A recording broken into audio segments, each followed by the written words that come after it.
So I launched Edison on the eve of 9/11 in Las Vegas, and I had known a lot of the beer distributors because I helped make Sam Adams a household name and took it nationally with my team, and it was really a fantastic success story. And that I walked away from. I just, we had built it, and we were a public company at that point, and we were, I was in meeting after meeting after meeting after meeting, and I missed being at the bar. It was too corporate, like. Well, we were getting to the point, we had to be, and I, respect that 100%. But you only live once, and I wanted to be happy every day and motivated and excited to get out of bed to have that same feeling that we had when we started the brand, and educated people on why is a special beer different. Because when Sam Adams was a dark beer. That's how we talk around, versus all the corn-based beers. So anyway, started New Century, came out with Edison, launched it on the eve of 9/11, and it was very difficult after that. Nobody wanted to try anything new. The money dried up. Odds? It was, timing. It was the beginning of a really bad doom loop for me personally and professionally. But hey, you know what? That's life. What are you thinking it's a when roller coaster? when you build up? I'm sure you were planning for like years, and then and then your product finally launches and 9/11 happens. Like, what is going through your head? Well, what went through my head is I'm not going to let those terrorists get the best of me. So I kept going with my plan, and that was a mistake. I should have looked at the controllables, and I couldn't control the environment at that point. The market was just less receptive to new products at the time. Yeah, new products at that time. And, I was really competing with the big guys, and I was, showing up to a gunfight with a rock. You were ready to go, though. Hi, I'm Rhonda from Boston Harbor Distillery, and this is my golden hour. Oh God, what's going on? Where am I going? Dad? Yes, my son. I am Deuce, the deer god. I'm so confused. Who am I? Derek. Your true name is Dercules. Wait, what? Yes. You are Dercules, the god of the forest.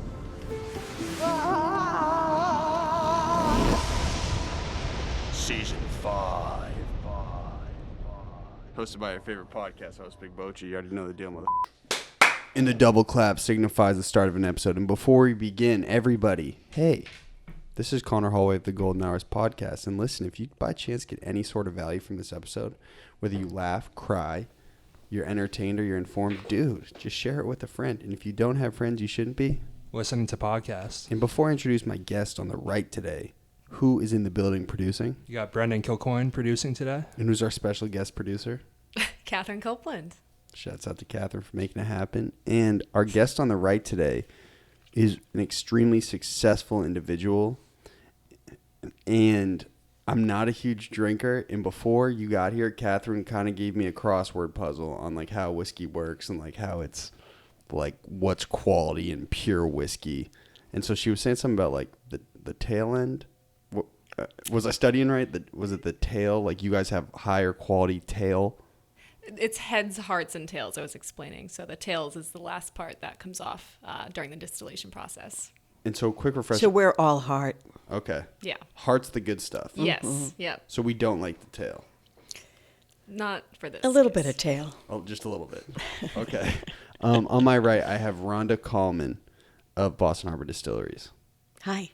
I said the last name right? It's Kallman, but that's okay. I'm so Hey, stupid. most people call me Callahan in Boston. Oh, yeah.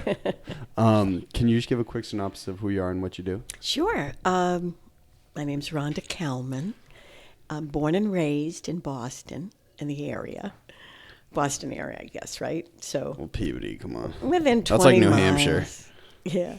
Well, I left when I was 17, and I never went back. There's that. I wouldn't go back either. Yeah. But I just always had a decades-old love affair with alcohol. I love everything about it. I love the ingredients and how you bring it together and the distillation process and the flavors and the aromas, the complexity, and, the sociability of it all. And, I like the taste of it, too. like how it makes you feel. So I've had a decades-long career in craft beer and now craft whiskey, which is really the evolution of beer. Why is that? Because whiskey starts off as the same way that beer does. It's exactly the same process, same grains. Well, you can vary the grains, but depending on what you want to make. All right, break down the science for me. So how does that work? It's basically grains. So you get a bunch of grain, right? Sugar and starches, and that's what yeast will eat. And you put this into the big tanks that we see at the Boston Harbor Distillery, right? That's right. And you guys are mixing it for a while. Right. That's the mash. Okay. And that's the same way that beer starts. It's just grains and water. And then where does the process differ? The brew kettle is where a brewery will have this big, huge kettle where they cook hops, which are a flower, they're a spice, they're actually the nearest botanical relative to marijuana. Whoa. And they give beer its bitterness and its aroma. Distilleries don't have a brew kettle because you don't put hops in whiskey. So we have a still, which actually takes like the same 10 or 20% alcohol when it's in the fermenters. It takes it all the way up to like 100 or 160. So how old were you the first time you drank? I think I was 14. How old were you, B? 15. Yeah. Did you get like totally shattered? Yeah. I was blasted. Catherine, how old were you? Oh boy, I plead the fifth. That's a good answer. I was like 9. No way. Yeah, my father used to drink rye whiskey and ginger ale, and I loved it. I was 9? smitten with it, and we have a drink that we make called the Easy Rider. That's what it was. It was just delicious. I just love the grain, and we make all different kinds of whiskey, but I love the whole grain whiskey. That's what we're doing at Boston Harbor Distillery. So at 9 years old is when you really fell in love with booze. Yeah. Wow. Yeah. And like when you were growing up, were you always like, all right, alcohol is the way? Like that's definitely what I'm going to do. Because I'd read one article online before you got here about how you were working in a bunch of bars around the city too. Yeah. So have you always just been kind of connected to it? Yeah, I did. I started working in a bar at 15. And, back in the day, you could do that stuff. And I just have always been in that environment, and I'm just passionate about it. I really like it. Where was the bar? It was called the Heifer Pub. Sounds in dangerous. Peabody Square. Oh, God. Square. That was the first place I worked. And so, like, now that you've had, like, a nice lucrative career, you started your own business. When you had started at that point, did you imagine that you were going to build something like this? I did not. Nope. You never thought you were going to be successful? Well, we had a little conversation about this earlier. It all depends on how you measure success, but I'm very much self-made and I'm very independent. And I left my parents' nest, and when I was 17, much to their chagrin, they provided a nice home for me, and I just couldn't wait to get out on my own. And I've been working 3 jobs or 1 job 3 times as much as everybody else for my whole life. And you've always loved working? I do. I'm lucky because I managed to get married and I have 3 children and I'm still with the same guy after 30 years. Shouts out to him. Yeah, shout out to him. Couldn't do it without him.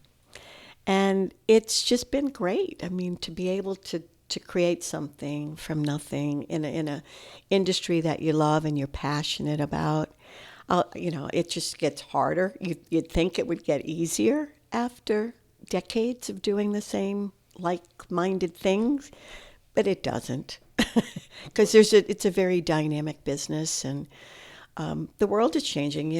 One of the things that I'm most notably successful for, other than of course being the founder of Boston Harbor Distillery now, I was the co-founder of Boston Beer Company, makers of Samuel Adams beer, and when we started that, Jim Cook and myself, back in 1984, there really weren't any craft beer. So there wasn't a lot of choice. And frankly, there was no internet. There were barely cell phones. We had typewriters. I mean, there were no computers. So, what we did then was really pretty special. But today, there's so much noise and there's so much choice and there's new innovation every day and different places where people get their news, and it's very fragmented. Do you sometimes see like younger entrepreneurs who are starting stuff for themselves and you're like, you guys have no idea how easy you have it. You can just sell something online. You don't have to like go to every single restaurant in the city and try to sell this. Yeah, exactly. I mean, frankly, Catherine and I get it asked all the time. How come you're not selling in this bar or this place? Or how come ship it to me? It's the most regulated business in the country. Massachusetts is tough too, right? Massachusetts will kick your ass. Even if you're from here, let me just tell you. But, it takes a while to break through here. But once you do. That's good. So we're still working on breaking down some walls.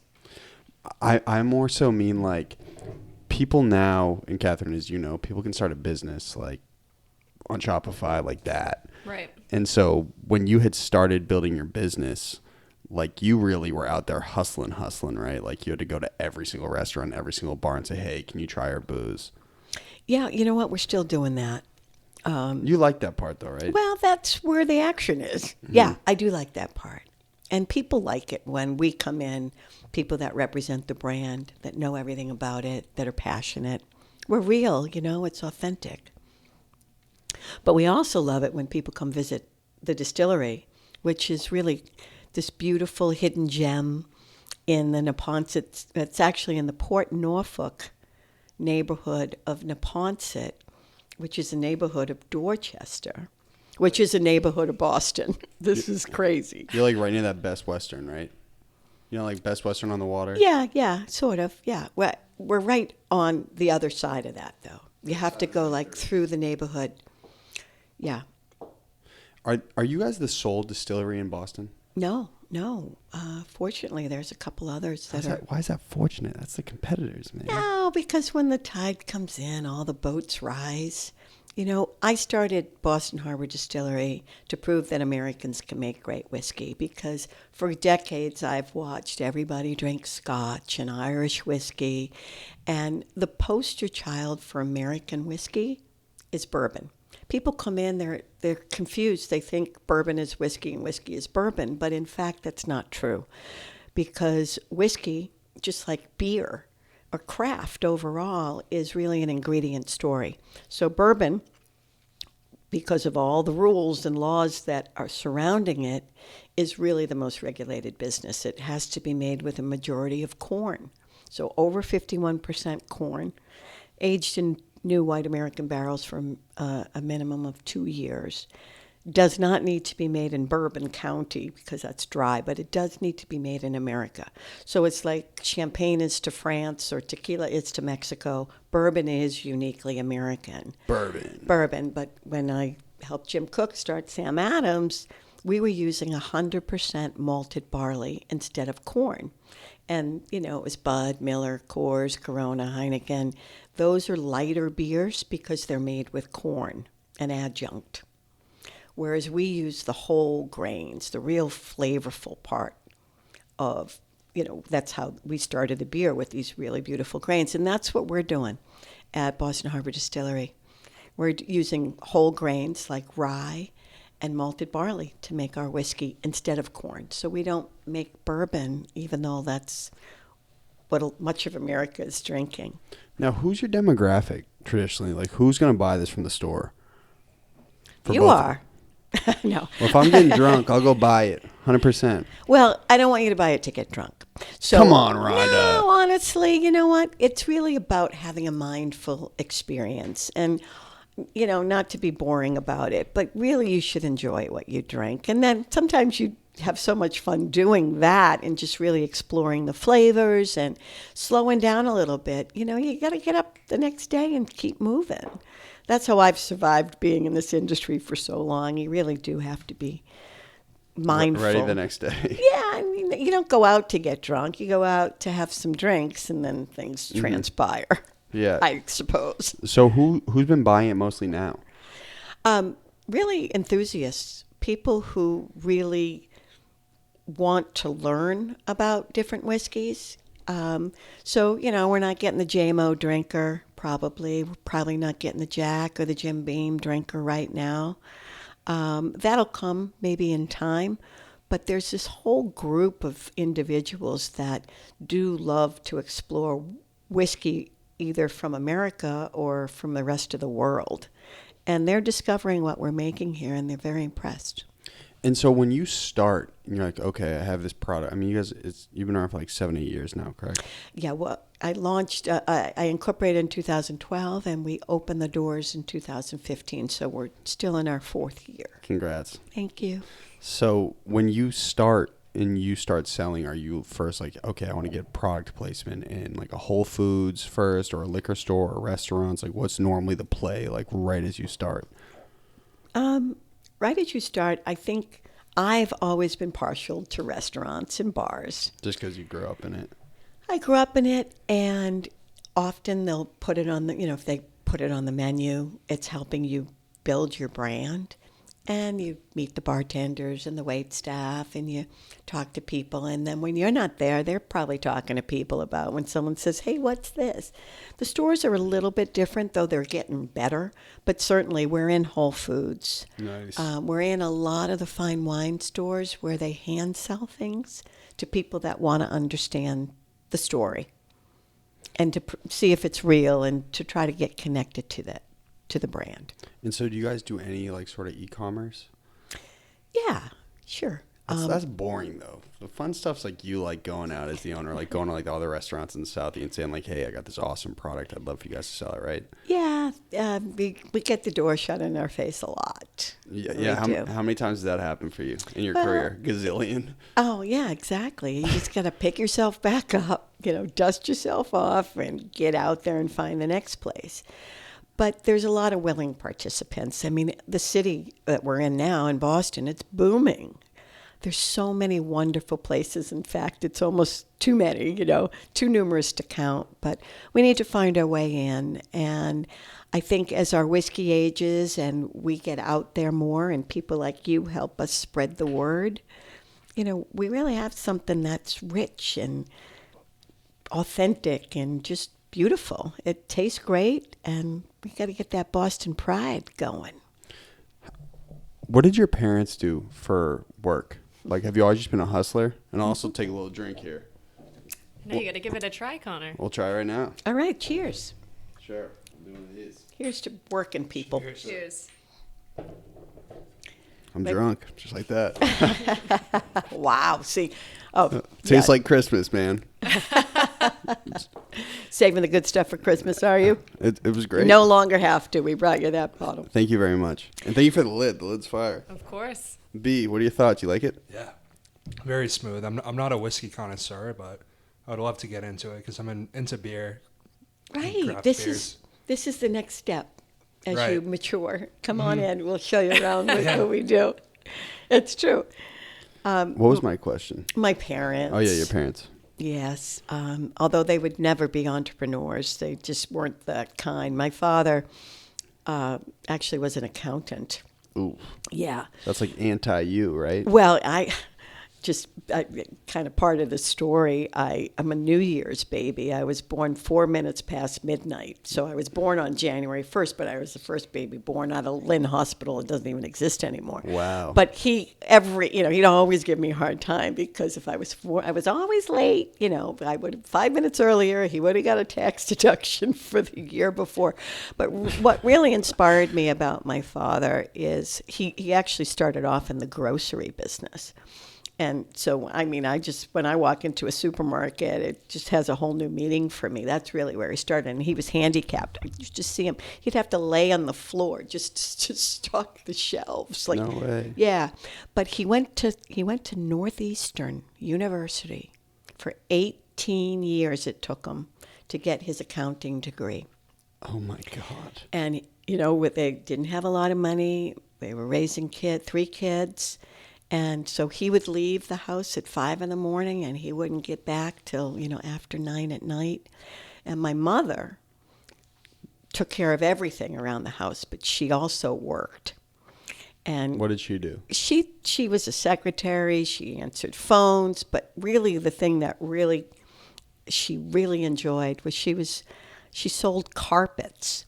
Now back in the 60s and 70s, carpets were a big thing. Yeah, But- what are are they like Arabic carpets? What are the famous carpets that everyone sells? Well, they were Persian rugs. Persian rugs. Yeah. No, she wasn't. She was selling wall to wall. Okay. You know, at Beacon Carpets in Peabody. But she was actually in the office. But people would come in, and the salesman would be busy, and so she'd have to go get in front of them and say, "Can I? He's busy, but maybe she loved colors and."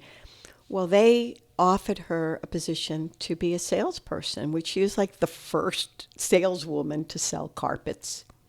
And she loved it. But she had these kids, too, so she managed everything. It was really amazing to watch. So both of them really inspired me. I went to my father's college graduation. No way. Yeah, 1971. He graduated college, and there I was watching him. That really inspired me. What's wrong with something? So do you think that's where you got your sales skills from your mom? It is a skill. I'm like totally over people saying like you can inherit sales ability. Like, I mean, you can learn it. No, there are certain people who just know how to sell better than others. My mom certainly was the personable one. She would go anywhere and she'll be like, "Oh, we've met." She remembers, and, Yeah, I and know the I have a type. knack for that Yeah. too. Oh my gosh, everywhere we go. She remembers their name, they remember her. It's amazing. How are you? It's Remember great their to see drink, you. the yeah. important stuff in life. Exactly. But, sales is an acquired skill. When we started Boston Beer Company, Jim is German and very smart, 3 Harvard degrees. He's very methodical, and he's like, "Nope, we need sales training." I'm like, "Pish posh, we don't need sales training." But, of course, we got sales training, and it really is helpful in life. It helped you really, or have you always naturally just been personable? Oh, no, sales skills don't teach you how to be personable. They just teach you how to close the deal. Yeah, absolutely. We're working on that. We are. Are you guys instituting that at the old BHD? We just started a sales training program.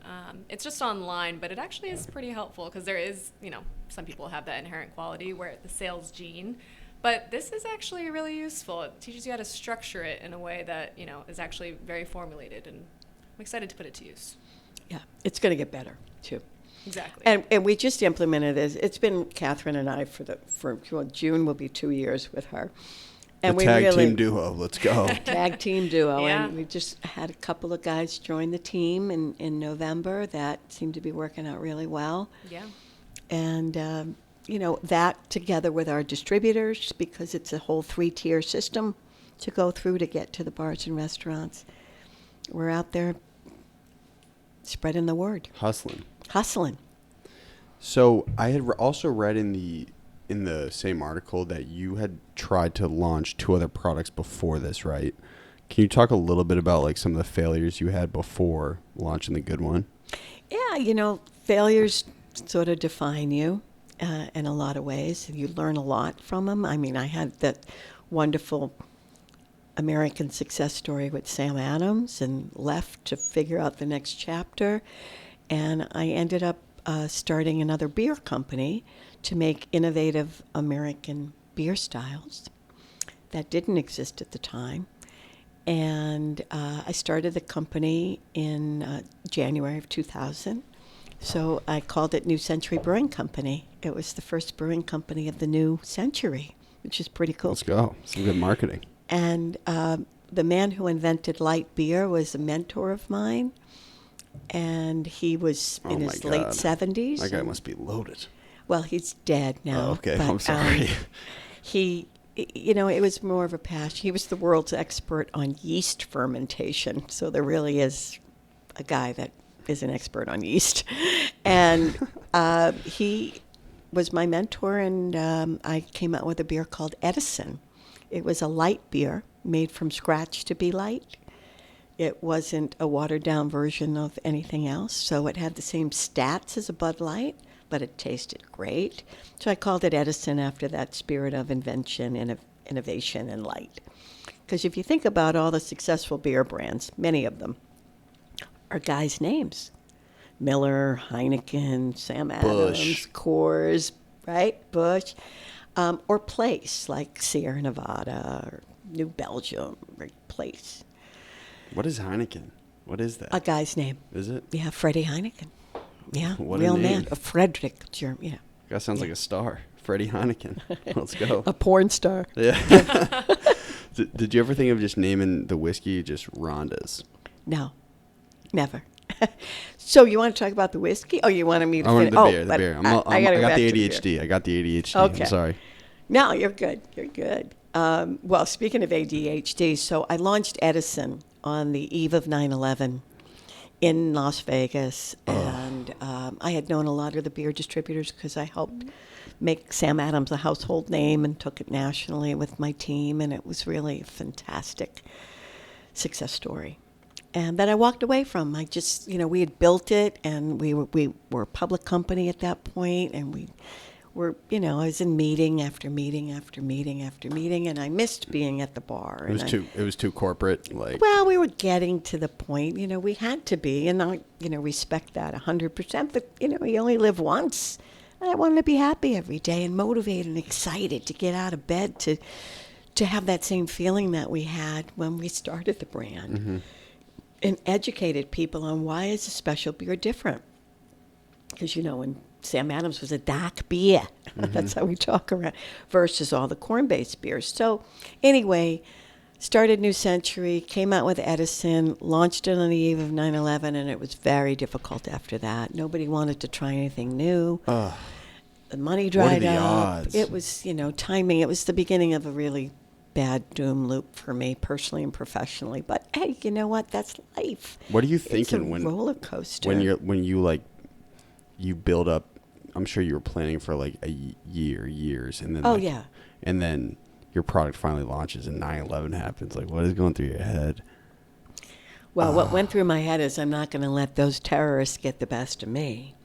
So I kept going with my plan, and that was a mistake. I should have, looked at the controllables, and I couldn't control the environment at that point. The market was just less receptive to new products at the time. Yeah, new products at that time, and I was really competing with the big guys, and I was, showing up to a gunfight with a rock. You were ready to go, though. A pebble. You didn't have the capital, and the whole business model was somewhat flawed. But, I figured out how to keep Edison going, and it was in wonderful places. It was a lot of chef-owned, operated places that didn't want to sell Bud Miller Coors. They probably had Amstel Light. That was it. So Edison was a nice alternative, but finding those people and getting it to market was expensive. Trader Joe's loved it. That was my biggest account. And they sold it nationally for me, people. So that kind of kept me going, but the margins were really slim. Were you marketing it as like a healthy product? No. And that's really illegal to do. Is it? Yeah, for any alcohol, yeah. So how do they do it for White Claw then? they don't. They can put gluten-free on there. Michelob just does calories, right? They that's can about put, that's about all they can do. right. Yeah. Yeah. You can't say like the freshest alcohol. You can't do something like You that. can say fresh. Fresh isn't really health. It's like, so this is a good lead into my next brand. So I kept Edison going, and it was bumping along. But I started thinking about, well, what's next? What are people drinking? And it was really, they were drinking Starbucks. Keep in mind, this is in like 2003. It's that OG Starbucks, that early. Starbucks, Red Bull, and even Mountain Dew, that Code Red stuff was just Oh, I a remember rocket that ship stuff. in a very, mature state category of soda. Code Red was flying. I remember that. And so I actually called Dr. Oates, who's the man who invented light beer, was my partner in the business that I named Edison after. Oh, Edison's a better name than Oates. I think he would agree with me there. And I said, Joe, can you make me a beer with caffeine? And he hung up on me. Did he? He did. I would He was drink 80 that. at this point. He was like, fuck. I'm tired. I called him back and I took him through the business reasons about what's hot right now in beverages. And it was $100 billion of beer consumed in the United States every year. And today there's about $115 billion every year of beer consumed in the U.S. But if you wanted to pick me up as a beer drinker, you had to leave beer and go to Red Bull and vodka or Jack and Coke or coffee drinks. So this solved that problem. Made sense. Made a lot of sense. And I called it Moonshot. I like that. And there were 69 milligrams of caffeine, which Whoa. is less than a cup of like Folgers coffee. No, I thought a regular cup of coffee was 50 milligrams. 80 or more. Oh, That really? depends who's making it. So when you drank the Moonshot, did you get like fired up? Well, it was only 5% alcohol by volume, and it had 69 milligrams of caffeine. So what it was tasted like beer because caffeine is odorless and tasteless. So it looked like beer, tasted like beer. It was beer. You just could feel it, like a cup of coffee sort of wakes you up in the morning. You kind of feel it behind your eyes. That's where I would feel Moonshot. It just made me feel good. And I launched it on a credit card. I just needed to get it out there.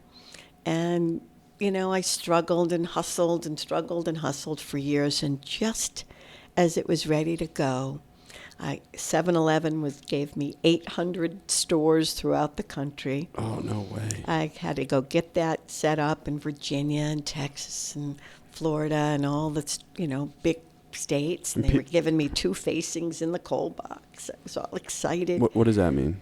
They were giving me 2 positions in the cold box that I could sell my product through. And it would sell because it was going to be the only caffeinated real beer in a can. But that's when, anyway, Four Loko ended up getting us all shut down. So they took the process of adding caffeine to beer and ale, which Dr. Wades and I created, and they used it. Oh. And were people very receptive to the idea of Moonshot? Because I could imagine so many people being like, dude, I'm so tired at the bar. Oh, shoot, let me get drunk and also get a little hyped up. Yeah, it was cool, and it tasted good. But I didn't have the resources and, all the things that go into having all the pieces that you need to be very successful. But I was just literally ready for it to go. It took me, nearly 10 years to do it.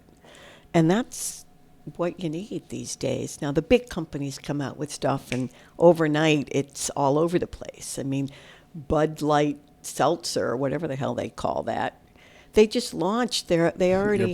You're pissed. Every beer company's doing it now. I know. Even Corona has a seltzer. They're just hopping on the trend, and all of them are malt-based, and it's...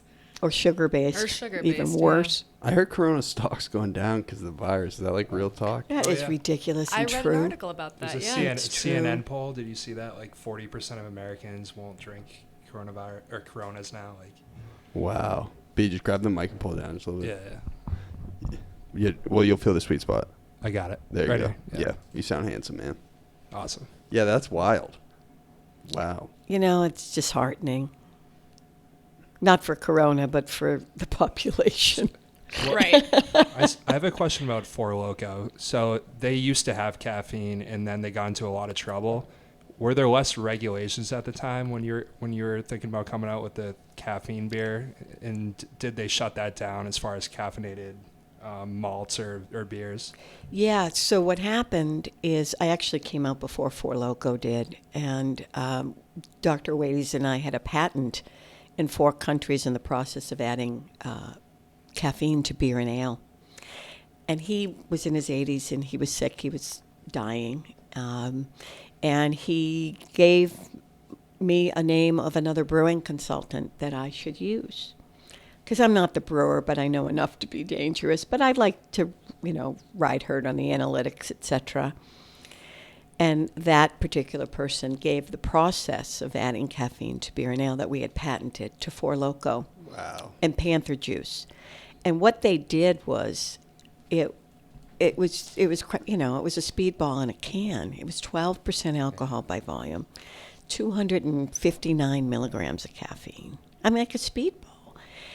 And they got us all shut down, and I got caught in the net.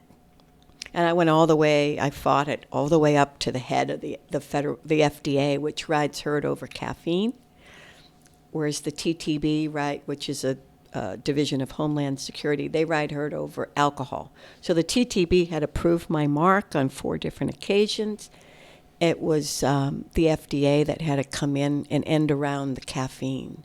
And they knew it. I held up a bottle of Four Loko, a bottle of Moonshot, and a can of Four Loko, and I just said, really? Like, these aren't even in, they're fruits, but they're just not even the same. Yeah. And they said, no matter what you come back to us with, you're done. Why? Like, why did they not allow it? So if you go to the TTB website, we're the only things that have been really banned since Prohibition, which is ridiculous, Trace amounts of caffeine. So instead of regulating parts per million of caffeine to percentage of alcohol, they just outright banned it. Do they think it's dangerous? They thought it was dangerous. But it's less than a cup of coffee is what you're saying. Well, what they should have done is to regulate it. That's what they do, is they regulate drugs and things, right? They regulate what we put into our body. At least they try. But 42% of America is obese, so I don't know, go figure that. But I had 5% alcohol by volume and 69 milligrams of caffeine. That tasted like beer, looked like beer, sold where beer is sold, etc.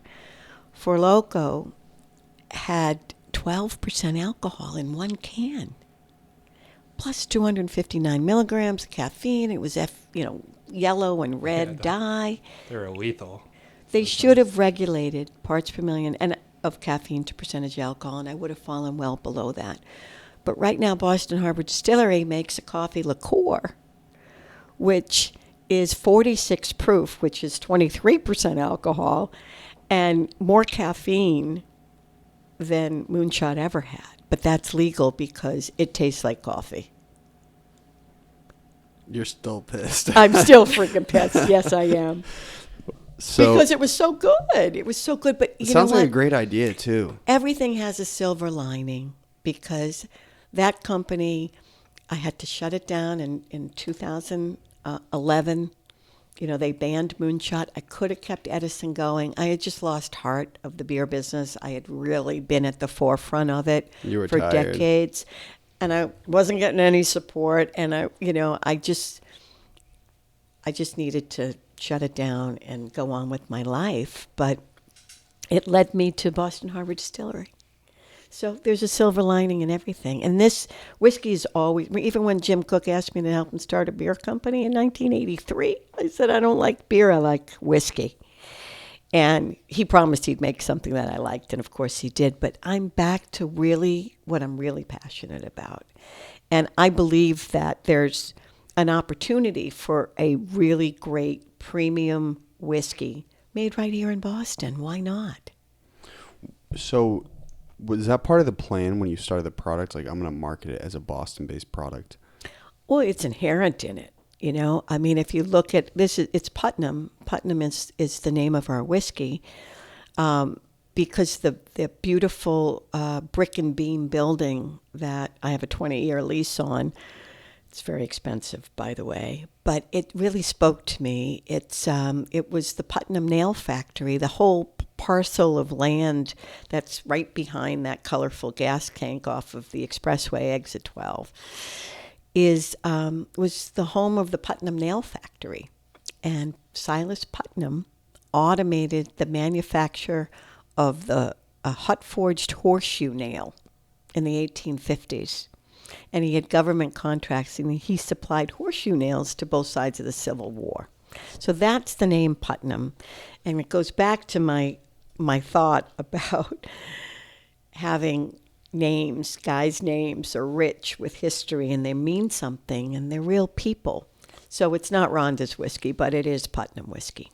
So, are you in terms of like product placement, when you start, you're trying to get this everywhere in Boston first, correct? Over going national? Yeah.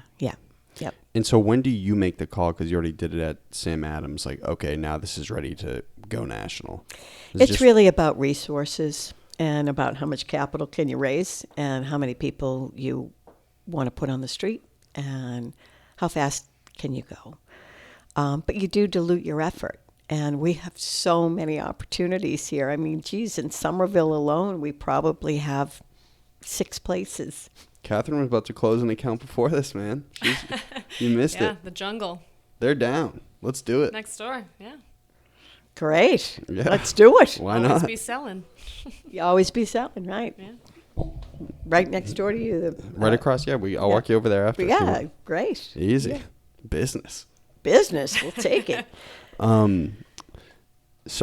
So I've heard like a million times. I know we've been doing a bunch of business questions, but like I've heard that like Tito's really killed it when they started because they stayed very centralized to Austin, Texas for like 20 years, and they're like, okay, we got this on lock. Now it's time to go. Is that kind of the same thing you're explaining with like how fast you can go? Or I'd like to go faster. me too. I love that. I like to go faster.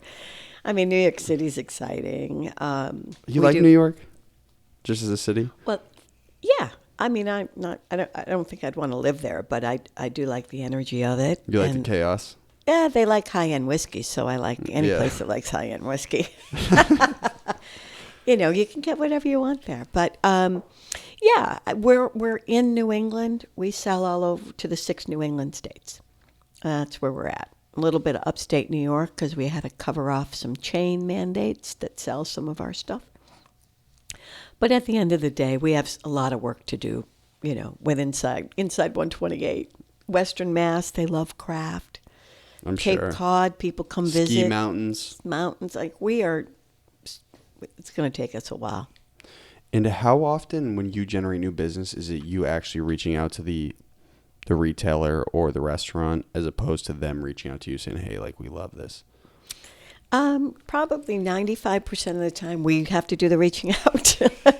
It's really interesting that, Yeah. like, I just wonder how many, like, established companies are still doing that. I think a lot of people would assume, like, oh, my God, you've been around for so long, you don't have to hustle anymore. But I'm sure it's just every day still.